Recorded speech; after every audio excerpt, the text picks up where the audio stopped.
Le XXIe siècle a produit certains des mystères les plus fascinants et troublants, amplifiés par l'engagement numérique qui a autant révélé qu'il a obscurci. Ces affaires persistent parce que chaque indice qui devrait apporter des révélations ne fait que soulever davantage de questions. Numéro 20. En 2001, un étrange mystère a balayé les États-Unis, devenant encore plus bizarre à mesure que les enquêteurs découvraient de nouveaux éléments. Tout a commencé avec un groupe de soi-disant étudiants en art israélien apparus au hasard dans 40 villes américaines, visitant divers bureaux gouvernementaux.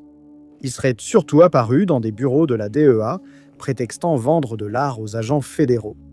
Ils ont aussi visité de façon inquiétante les domiciles de plusieurs agents de la DEA et d'autres responsables.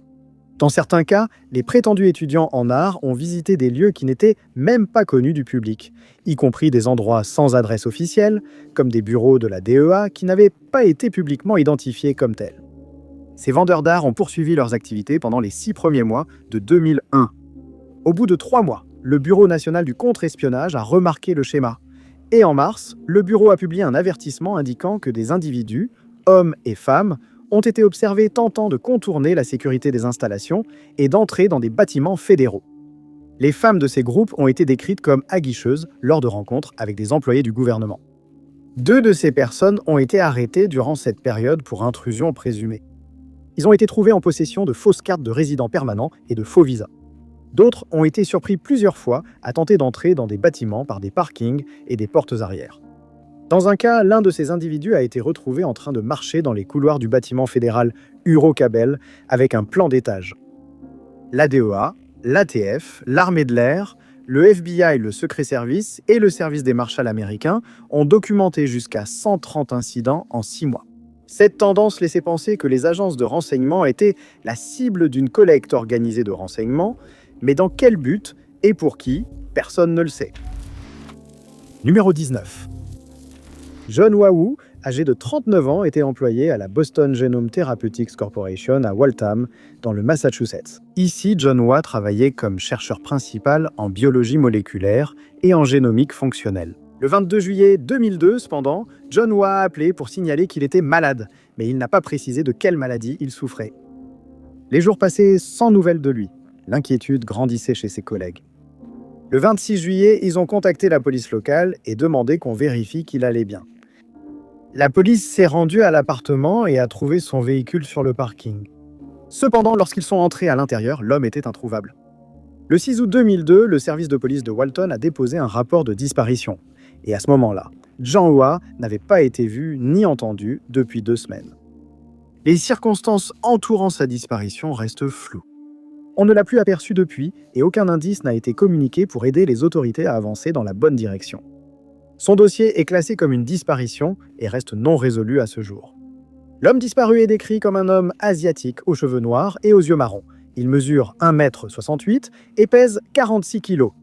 On ne sait pas ce qu'il portait au moment de sa disparition, mais toute information peut être transmise au service de police de Walton, au 781 314 3600, numéro 18. En 1977, le signal radio mystérieux le plus connu provenant de l'espace a été détecté. En 2003, cependant, il a été éclipsé par une détection similaire mais tout aussi mystérieuse réalisée par le SETI. C'est en février de cette année-là que les astronomes impliqués dans la recherche d'intelligence extraterrestre ont dirigé la station de radiotélescope d'Arecibo, à Porto Rico, vers environ 200 zones du ciel. Ce même télescope était responsable de la détection de plusieurs signaux radio étranges et inexpliqués. Ils essayaient maintenant de redétecter les mêmes signaux pour les étudier plus en détail, mais lorsqu'ils eurent fini d'analyser les données, ils constatèrent que tous les signaux avaient déjà disparu. Tous, sauf un. SHG B01 plus 14EA était le seul signal restant, et étrangement, il devenait de plus en plus fort.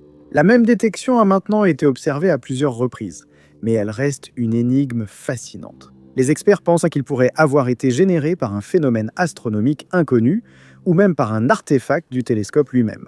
Mais le signal persiste à 1420 MHz, l'une des principales fréquences de l'hydrogène, l'élément le plus courant qui émet et absorbe de l'énergie. Les astronomes disent que le signal provient d'une zone située entre les constellations des Poissons et du Bélier, où il n'existe aucun système planétaire connu dans un rayon de 1000 années-lumière. Les experts sont perplexes face à ce signal étrange, d'origine et de signature inconnues, ne correspondant à aucun objet astronomique connu. Certains astronomes soutiennent que si des extraterrestres essayèrent de signaler leur présence, ils le feraient probablement à cette fréquence précise. Numéro 17. Guy Kiefer a travaillé pour le journal financier français de 1984 à 2002, puis il est parti en Afrique de l'Ouest, où il a travaillé pendant les 2 années suivantes. Lors de son séjour, il a dénoncé la corruption politique en Afrique et gagné la réputation de fauteur de troubles pour avoir provoqué des conflits sur 3 continents. En avril 2004, alors qu'il était en poste en Côte d'Ivoire, le journaliste enquêtait sur un sujet sensible qui l'aurait sans aucun doute exposé à davantage de conflits. Il écrivait sur l'explosif mélange entre profit du cacao politique et armes à feu. Une affaire impliquant le gouvernement ivoirien qui aurait entraîné des menaces, rendant Guy inquiet pour sa sécurité. Et selon ses amis et sa famille, l'homme de 54 ans a exprimé ses inquiétudes, affirmant qu'il recevait des menaces à cause de le sujet qu'il couvrait. Quelques jours plus tard, le 16 avril, le téléphone habituellement très actif de Guy est resté étrangement silencieux. Et ce jour-là, le journaliste a été vu quittant un parking du centre commercial d'Abidjan vers 13h. Il a été attiré dans la région après avoir reçu un tuyau sur une affaire de corruption du gouvernement ivoirien, puis sa trace s'est arrêtée à son arrivée. Les événements sur ce parking sont inconnus et les circonstances de sa disparition demeurent floues. Mais des enquêtes ultérieures ont révélé que la dernière personne à avoir vu le journaliste vivant était Michel Legras, un homme d'affaires et frère du président ivoirien Laurent Gbagbo. Legras a fourni une liste de noms d'Ivoiriens qui auraient pu être impliqués dans l'enlèvement de Guy. La procédure judiciaire n'a rien conclu. Guy restait introuvable et nul ne savait vraiment ce qui s'était passé ce jour-là. Depuis, personne ne l'a vu ni entendu. Numéro 16. C'était le 21 février 2005, un lundi, lorsque le terminal bleu de l'aéroport de Melbourne est devenu le théâtre d'un événement effrayant et mystérieux. Ce jour-là, une vague de vertige, de nausées et de maux de tête a touché uniquement ce terminal, affectant 57 personnes et déclenchant une enquête immédiate des services d'urgence. Les médias ont évoqué une fuite de gaz comme cause des difficultés respiratoires soudaines et des symptômes inexpliqués. Mais les analyses chimiques n'ont révélé aucune trace de gaz dans l'air et aucune fuite n'a jamais été localisée. Des tests de qualité de l'air ont été réalisés, mais les experts n'ont rien détecté pouvant expliquer cette apparition. La première victime a été signalée à 7h12 ce matin-là, lorsqu'un employé d'une agence de presse, dont le lieu de travail se trouve dans le terminal, s'est effondré au pied des escalators. Un second employé de cette agence de presse s'est aussi effondré avec des symptômes similaires. Peu après 9h00, une femme travaillant au comptoir American Express, situé à 15 mètres de là, est tombée malade. Peu après, 3 autres employés de ce comptoir sont aussi tombés malades.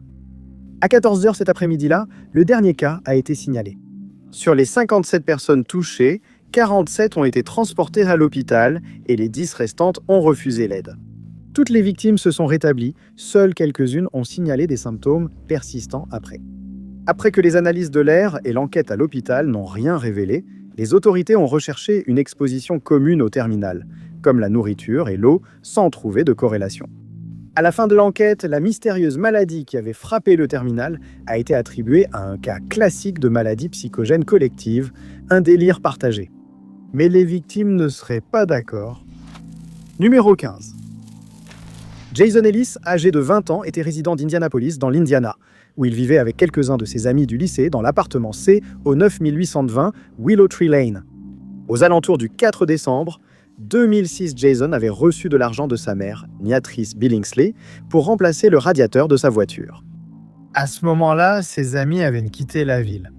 À leur retour, Jason était parti, mais ils ne s'en sont pas souciés. Ils ont constaté l'absence de certaines affaires et ont supposé son départ. Quelques jours plus tard, sa mère, inquiète de ne plus avoir de nouvelles depuis le 4, l'a signalé disparu à la police. Les enquêteurs ont interrogé les colocataires, qui pensant qu'il était parti avec ses affaires, mais sa voiture était toujours là. L'enquête a montré que Jason n'avait pas récupéré ses 2 derniers chèques de paie et n'avait pas utilisé sa carte de débit.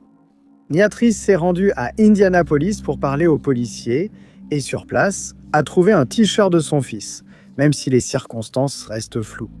En fouillant l'appartement, les enquêteurs ont remarqué l'absence de la couette de la disparue, renforçant la thèse d'un acte criminel. Aucune preuve de lutte n'a été trouvée dans l'appartement. L'affaire n'a eu ni couverture médiatique, ni équipe de recherche. Niatrice s'est retrouvée à fouiller seule dans les poubelles et les étangs, sans rien trouver. En 2008, le détective Charles Gould de la police métropolitaine d'Indianapolis a repris l'enquête et a suivi plusieurs pistes, mais lui aussi n'a rien trouvé. Depuis, l'affaire est au point mort, seules des théories ayant remplacé les réponses. Jason était décrit comme un homme afro-américain, mesurant environ 1,83 m et pesant autour de 73 kg. Il avait les cheveux noirs, les yeux marrons, les 2 oreilles percées et une dent de devant ébréchée.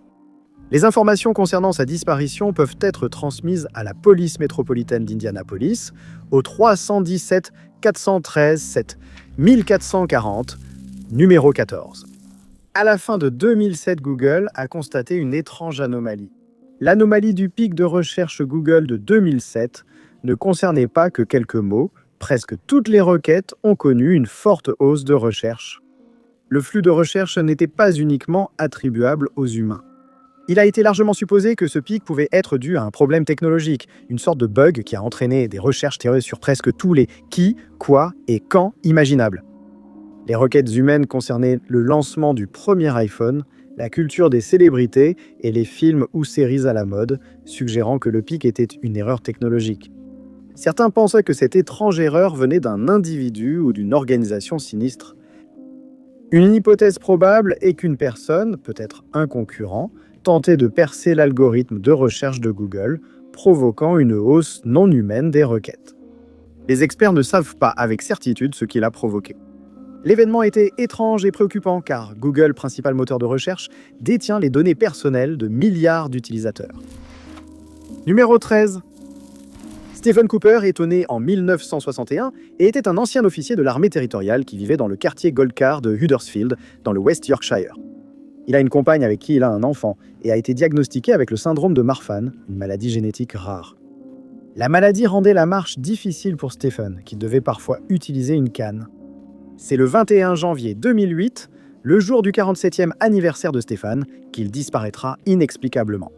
Vers 3h40 du matin, il aurait quitté son domicile de Goldcar, laissant son téléphone, passeport et carte bancaire. Il n'a laissé aucun mot à son partenaire ou enfant et est parti au volant de sa Ford Focus bleue. Le véhicule a été aperçu plus tard, dans la journée se dirigeant vers le nord, sur l'A1 depuis Londres, en direction d'Édimbourg. Il serait retrouvé une semaine plus tard sur un chemin de terre entre Kingussie et Spinbridge, près des Highlands écossais. Aucune trace de Stephen n'a été trouvée dans le véhicule ou à proximité. La Ford ne contenait qu'un seul élément de preuve, et c'était un reçu d'un magasin Morrison à Greenock. Le morceau de papier portait l'heure de 9h48, le jour de la disparition. Il y avait 2 boissons sans alcool, 2 muffins, 2 sandwichs emballés et une bouteille de whisky. Tous sauf un ont été retrouvés dans le véhicule. La bouteille de whisky absente de l'inventaire n'a jamais été retrouvée. Cependant, le tube en carton dans lequel elle se trouvait a été laissé sur place. On ignore si Stephen a acheté ces articles, car il n'avait pas d'argent sur lui et ses cartes bancaires étaient restées chez lui et il ne transportait pas d'espèces. Ses proches pensent que quelqu'un en sait plus sur sa disparition. Suite à la découverte du véhicule, une vaste opération de recherche a été menée dans la région, incluant le déploiement de chiens de recherche, d'équipes de secours en montagne et d'hélicoptères, mais aucune trace de lui n'a jamais été retrouvée et Stephen reste porté disparu à ce jour. Un portrait vieilli de lui a été diffusé dans l'espoir que quelqu'un le reconnaisse et que toute information concernant cette personne disparue puisse être transmise à l'association Missing People au 116 000. 00. Numéro 12. En décembre 2009, un phénomène étrange est apparu dans le ciel de Norvège, suscitant à la fois la peur et la curiosité parmi les habitants et les scientifiques. C'est aux premières heures du matin que l'anomalie de la spirale norvégienne s'est produite. Visible depuis la Suède, elle a été photographiée dans la région. L'anomalie est apparue comme une lumière bleue éclatante qui s'est élevée dans le ciel. Et en quelques secondes, les spectateurs ont vu une immense spirale se déployer devant eux, partant du centre vers l'extérieur. Une fois complètement déployée, des témoins affirment qu'une lumière bleu-vert a émané du centre et y est restée pendant 2 minutes, s'éclaircissant à chaque instant avant de disparaître complètement. Selon plusieurs rapports, l'objet intérieur est apparu comme une immense boule de feu tournoyante, créant de grands anneaux s'étendant vers l'extérieur. Des photos et des vidéos ont envahi Internet, accompagnées de spéculations selon lesquelles ce phénomène inexplicable serait un passage vers une dimension alternative. En l'absence d'explications scientifiques directes pour l'événement, les spectateurs ont tiré leurs propres conclusions. Certains ont associé l'anomalie en spirale norvégienne au projet Bluebeam, d'autres au grand collisionneur de Hadron. Étrangement, un événement moins spectaculaire s'était produit un mois plus tôt, également en Norvège. Malgré toutes les théories et les explications contestées, l'origine exacte de l'anomalie n'a pas pu être déterminée avec certitude. Numéro 11. Jonathan Jacob Gross, un résident de Cibolo, Texas, avait 30 ans lorsqu'il a disparu le 8 octobre 2010. Ce jour-là, il a quitté Cibolo pour aller travailler à Converse, à 8 miles. Il a été vu pour la dernière fois alors qu'il quittait la région dans sa Chevrolet Caprice break noir de 1986. Jonathan n'est jamais arrivé au travail et ce fut la dernière fois que quelqu'un le vit ou eut de ses nouvelles. Un jour plus tard, la voiture a été retrouvée abandonnée à New Braunfels, au Texas. Elle a été laissée au 1400 Loop 337, près de la rivière Guadalupe, sur la route 46. Toutes les portes étaient verrouillées et les clés de la voiture restaient à l'intérieur. Avec elle se trouvait une note obscure faisant référence à des mensonges non précisés et exigeant qu'une personne inconnue dise la vérité. Les enquêteurs ont aussi trouvé un étui à armes vide. Une fouille ultérieure de la zone a été effectuée par des agents et des unités cynophiles, mais aucun indice n'a été trouvé. Depuis sa disparition, aucune activité n'a été relevée sur ses comptes. Sa famille et ses amis jugent étrange qu'il disparaisse sans les prévenir et qu'il ait laissé sa fille de son plein gré.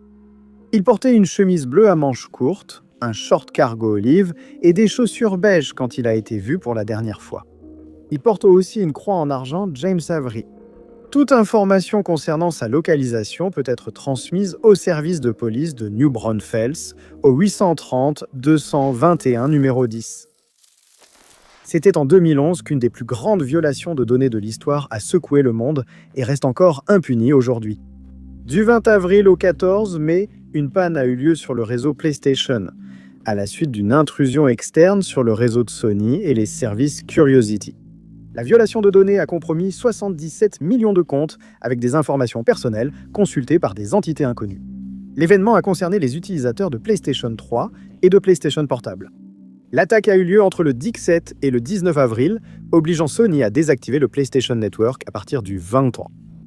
Sony a reconnu que les données utilisateurs n'étaient pas cryptées lors de l'intrusion. Seules les données de carte de crédit étaient cryptées, mais les hackers ont pu accéder à des informations personnelles comme nom d'utilisateur, mot de passe, adresse et email. Sony a une semaine plus tard conseillé aux utilisateurs de vérifier leur relevé bancaire, suggérant un possible compromis des informations de carte de crédit. Les utilisateurs ont été indemnisés après l'infiltration du réseau, mais l'identité des auteurs du plus grand piratage de l'histoire et de la plus longue panne du PlayStation Network à ce jour reste inconnue. Depuis, plusieurs théories ont émergé, désignant des suspects plausibles allant de simples hackers amateurs à Anonymous. L'auteur de cet événement était clairement un professionnel. Leur piratage n'était pas seulement de grande envergure, mais ils n'ont laissé aucune trace de leurs méfaits, laissant le piratage du PlayStation Network comme un mystère non résolu. Numéro 9. En 2012, Lee Stephen Hawks, âgé de 36 ans, vivait à Leadville, dans le Colorado, où il travaillait également dans la construction. L'histoire de Lee est tumultueuse car il a 2 mandats d'arrêt pour crime émis par le comté d'Arapahoe. Il a purgé une peine au centre de détention de Sullivan et était en probation surveillée, devant appeler chaque matin et porter un bracelet électronique. Lee aurait eu des tendances violentes et prenait un médicament chaque jour sans que la raison soit connue publiquement. C'est le 29 octobre 2012 que Lee a disparu. Il était sur un chantier près de la mine Climax, au nord de Leadville, où il a été vu pour la dernière fois. Il semble qu'il soit quitté les lieux dans son véhicule. Les autorités ont été alertées de sa disparition après son absence, à un rendez-vous avec son agent de probation. Ce n'est que 2 semaines plus tard que la première piste allait apparaître. La piste a émergé après la découverte du véhicule de Lee, disparu avec lui. Il a été retrouvé abandonné sur la montagne méthodiste à Salida, dans le Colorado, au bout de la route de comté 110. Son téléphone, portefeuille et médicaments quotidiens étaient dans le véhicule. Les enquêteurs n'ont trouvé aucun signe de jeu déloyal dans ou autour du véhicule. Ils n'ont rien trouvé pour les conduire à l'endroit où est Lee Hawks. Des années ont passé depuis sa disparition et les autorités n'ont pas exclu l'homicide. Lee a été décrit comme ayant les cheveux blonds et les yeux bleus. Il mesure 1,52 m et pèse environ 4,28 kg. Il a plusieurs tatouages sur le bras gauche. Et toute information peut être transmise au détective au 7 119 530 0572 numéro 8.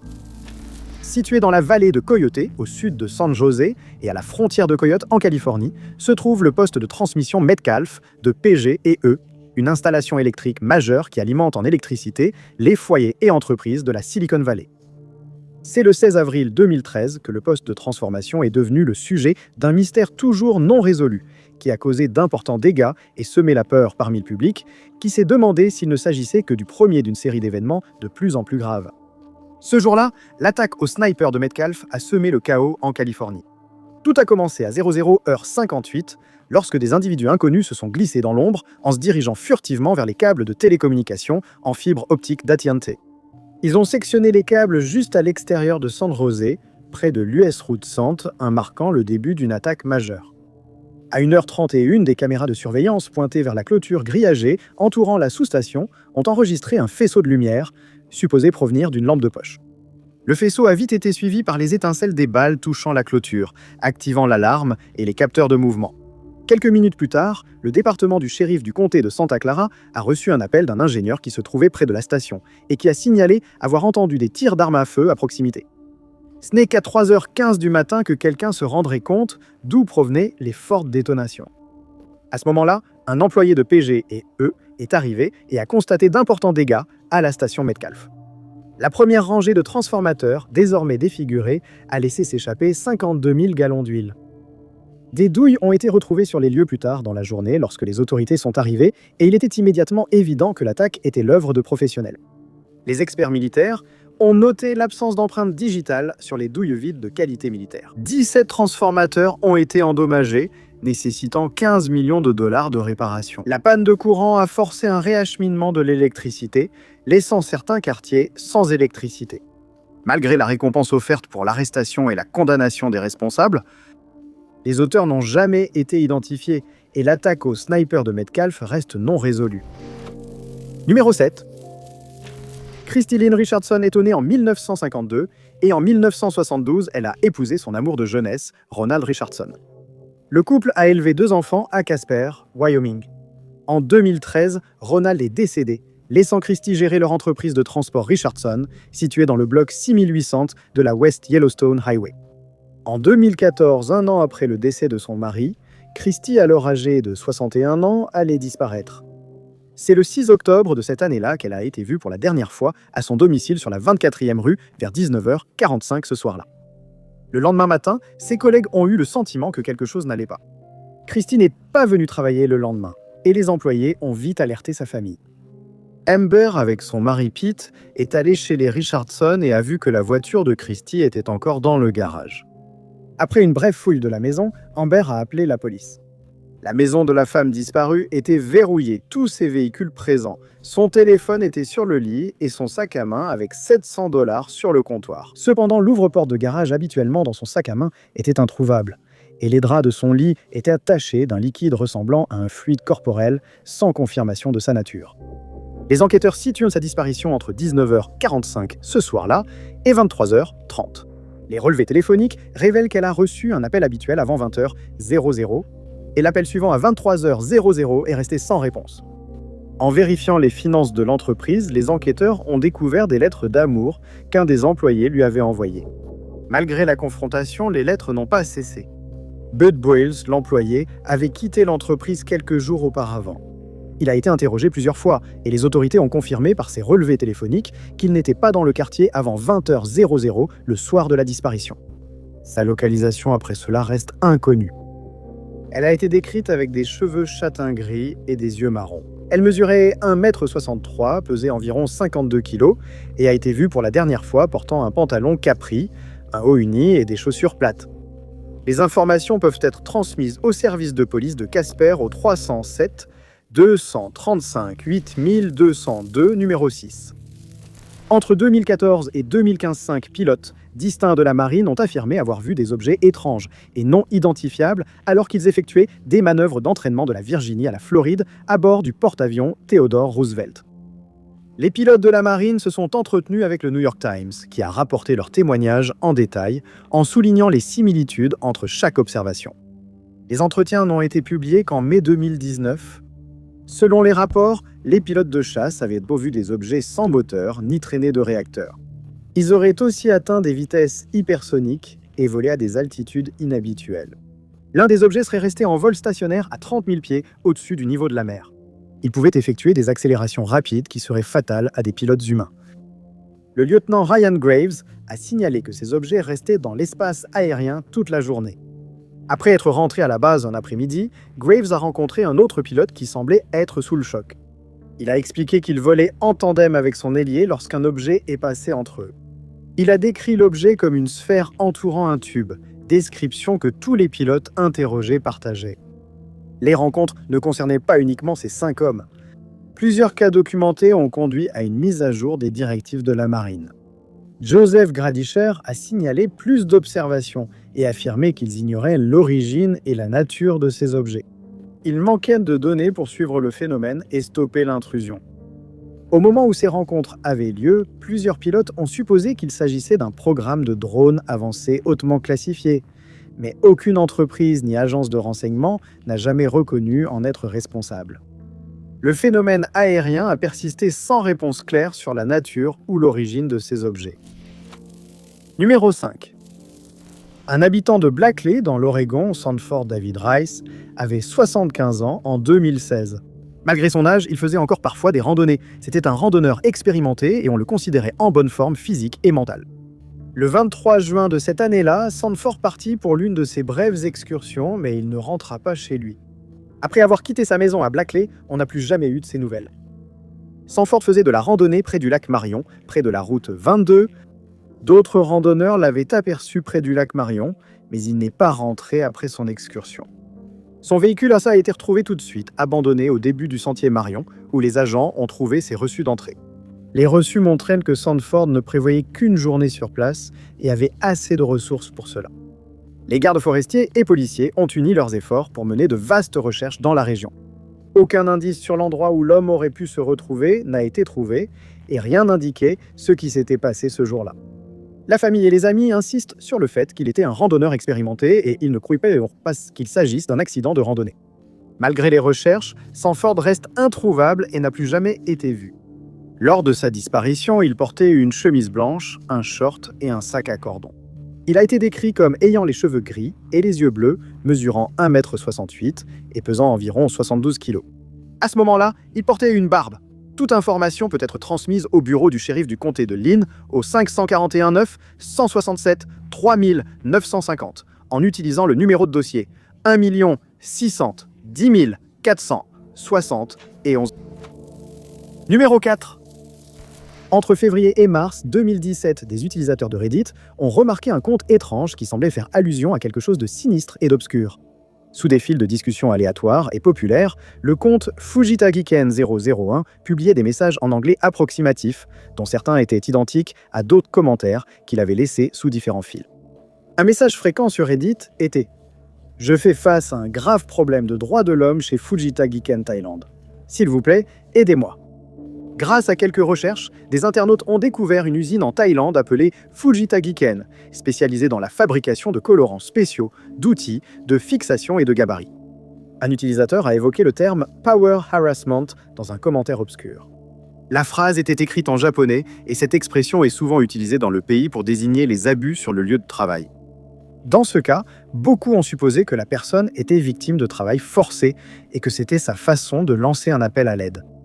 Plusieurs communautés Reddit, y compris le RBI, ont enquêté sur le compte et ont même contacté l'usine, mais ils n'ont reçu aucune réponse. Impossible de savoir si le compte était authentique, un appel à l'aide ou une blague sur Internet.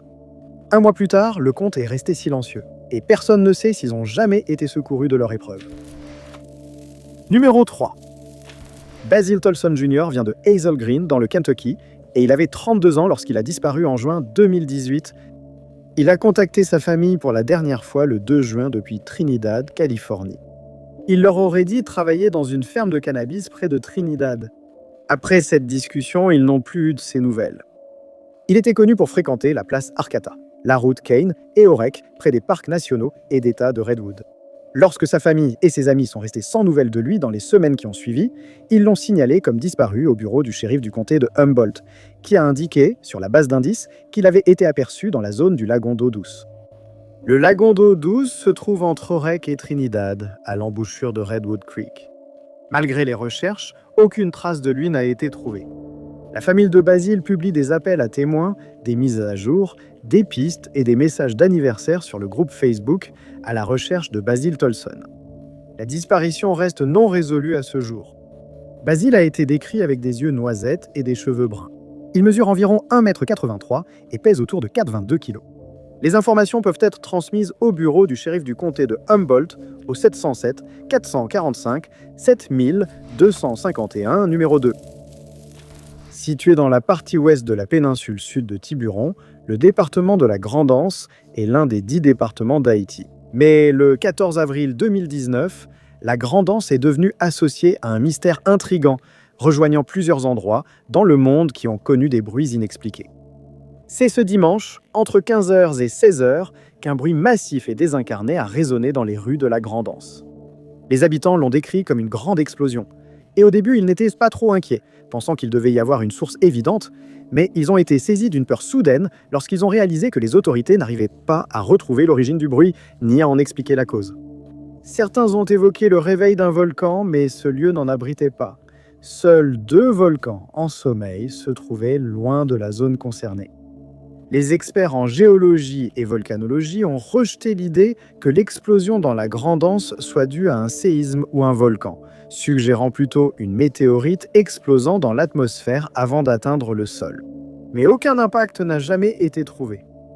Suite à cet événement étrange et à une brève enquête, le mystère n'a plus jamais été évoqué. Il n'existe que dans quelques articles, de brèves explications et des théories encore plus brèves. 2 jours après l'explosion et à 6 heures de route de Grande-Anse, un tremblement de terre de magnitude 3,8 sur l'échelle de Richter a été signalé. Il n'a jamais été confirmé qu'il existait une corrélation, mais l'explosion mystérieuse et le séisme ont laissé la communauté en alerte maximale. Numéro 1. Amanda Nicholtown est née en 1992. Sa mère s'appelait Ruth Ann. On disait qu'elle avait eu un passé difficile et avait déménagé de maison en maison chez des proches à Fellsmere, en Floride. En 2020, la jeune femme de 27 ans travaillait comme barmaid et serveuse. Mais en mars, elle avait perdu son poste dans l'établissement. Le 2 mars, elle s'est présentée chez sa tante au numéro 13400 de la 99e rue à Fellsmere. Elle est arrivée à 3 h du matin pendant que sa tante et son mari dormaient. Elle a dit à son fils aîné qu'il rentrerait à pied chez son petit ami sur North Hickory à un demi-mile. Amanda n'est pas venue chez son petit ami cette nuit-là. Et ce fut la dernière fois que ses proches ont eu de ses nouvelles. 3 jours plus tard, ses proches ayant échoué à la joindre, un signalement de disparition a été fait au bureau du shérif du comté d'Indian River. Aucune activité sur son compte, téléphone ou réseaux sociaux depuis. Les autorités ont retrouvé des objets supposés appartenir à la disparue. Les objets ont été abandonnés sur la 141e avenue près du canal CC54 à 2 miles de la maison de sa tante. 4 jours après, les enquêteurs ont perquisitionné une maison du quartier. Un pick-up GMC Sierra Bleu parmi d'autres objets a été récupéré sur la propriété et répertorié comme un élément d'intérêt pouvant être lié à la disparition. La piste criminelle est envisagée dans l'affaire d'Amanda Towns et l'enquête est en cours. Toute information peut être transmise au bureau du shérif du comté d'Indian River au 722 569 6700. Merci beaucoup à tous d'avoir regardé. Si vous avez aimé cette vidéo, n'oubliez pas d'appuyer sur le bouton « J'aime ». Aussi, n'oubliez pas de vous abonner et de cliquer sur la cloche de notification pour rester informé de toutes nos prochaines vidéos. Mais je m'appelle Top 5 Inconnus et je vous retrouve dans la prochaine vidéo.